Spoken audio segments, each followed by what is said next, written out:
அனைவருக்கும் நமஸ்காரம். ரிஷபராசி நேயர்களுக்கு கண்ணும் கருத்தும் கவனமுடன் பெண்கள் விஷயத்தில் இருக்க வேண்டும். இந்த வாரம், இந்த மாதம், இந்த காலம் குறிப்பாக பாருங்க, இளம் பெண்கள்.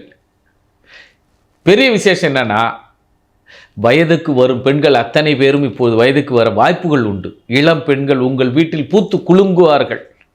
அல்லது குழந்தைகளுக்கு நல்ல கொலுசுகளும் நல்ல அணிகலன்களும் வாங்கி அணிவித்து நல்ல பட்டாடைகளை அணிவித்து மகிழ்வீர்கள். தந்தைக்கு அவ்வளவு ஒரு சந்தோஷம். பெண் பிள்ளை பெற்றவர்களுக்கு ஒரு பேரின்பமும். அதுபோல பெண் பிள்ளையாக இருப்பவர்களுக்கு இந்த வாரம், இந்த காலம் மிக பொன்னான காலம். உங்கள் எண்ணங்கள் பூ போல உங்கள் மனதில் தோன்றிய அத்தனை மகிழ்ச்சிகளும் சிறப்பாக இருக்கும். குறிப்பாக திருஷ்டிகள் அதிகமாக இருக்கும். அந்த திருஷ்டிகளுக்கு இறைவன் திருநாமத்தை, உங்களுக்கு பிடித்த இறைவன் திருநாமத்தை பாடிக்கொள்ளுங்கள். உங்கள் திருஷ்டிகள் எல்லாம் விலகிவிடும். உங்கள் பாடங்கள் மிக அற்புதமாக படிப்பீர்கள். அதே நேரத்தில் விருப்பத்தின் பேரில் பாடங்கள் அதிகமாக இருக்கும். உதாரணம் இப்போ பாருங்கள், சயின்ஸ் அதிகமாக விரும்புவாங்க, அல்லது மேக்ஸும் சேர்ந்து விரும்புவார்கள். சயின்ஸில் ஃபிசிக்ஸு மேக்ஸும் மிக சிறப்பாக படிப்பார்கள். இத்தொழிலில் அதே போல் வியாபாரத்திலும் அதே போல் வெளியூர் பயணங்களிலும் மிக அற்புதமாக இருக்கும். ஒரே ஒரு விஷயத்தில் கவனமுடன் இருங்கள். எடுக்கின்ற கண்ணாடி பாத்திரங்கள், குறிப்பாக நுணுக்கமான பாத்திரங்கள், செல்ஃபோன் எடுத்துங்க, அல்லது முக்கியமான ஏர்ஃபோன் எடுத்துங்க, அல்லது முக்கியமான பெண், நல்ல அழகான பெண் கை தவறி உடைவதற்கு வாய்ப்பு இருக்கிறது.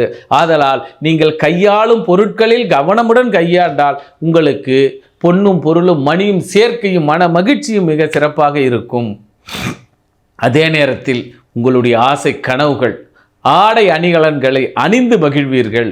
அதே நேரத்தில் தந்தையோடு மிக இணக்கமாக இருப்பீர்கள். தந்தையை கோபப்படுத்தாதீர்கள். அதனால் உறவுகளில் ஒரு சில பிரச்சனைகள் இருக்கும். வாய்ப்பு இருப்பவர்கள், பார்க்க முடியாதவர்களை தந்தையோடு சென்று உறவாடி பாருங்கள். ஒரு 10 நிமிஷம், அப்பா எப்படி இருக்கீங்க, நல்லா இருக்கீங்களா, என்ன வேணும், எப்படி வேணும், ஏன்னா எங்களெல்லாம் இப்படியெல்லாம் வளர்த்தீங்களே அப்படின்ற ஒரு மனம் விட்டு பேசி பாருங்கள். தந்தையோடு இருந்து பாருங்கள். உங்கள் வாழ்க்கையும் இந்த காலமும் மிகச் சிறப்பாக இருக்கும்.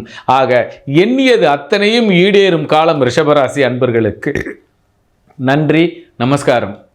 மீண்டும் ஒரு விசேஷம் என்றால், உங்களுடைய வரவு செலவுகள் அத்தனையும் இன்ப செலவுகளாக இருக்கும். அதாவது இவ்வளோ நாள் வாங்க வேண்டியது இந்த பொருளை வாங்குவீங்க. அதுவும் எப்படி வாங்குவீங்க? ஜாக்பாட்டாக வாங்குவீங்க. ஒரு பொருள் வாங்கினால் ஒரு பொருள் இலவசம் என்பது போல எண்ணிய இரு பொருளும் ஒரே நேரத்தில் வாங்க வேண்டிய சூழல். ஆக இரட்டை, இந்த இடத்துல எப்படின்னா இரட்டை மகிழ்ச்சியாக இருக்கும்.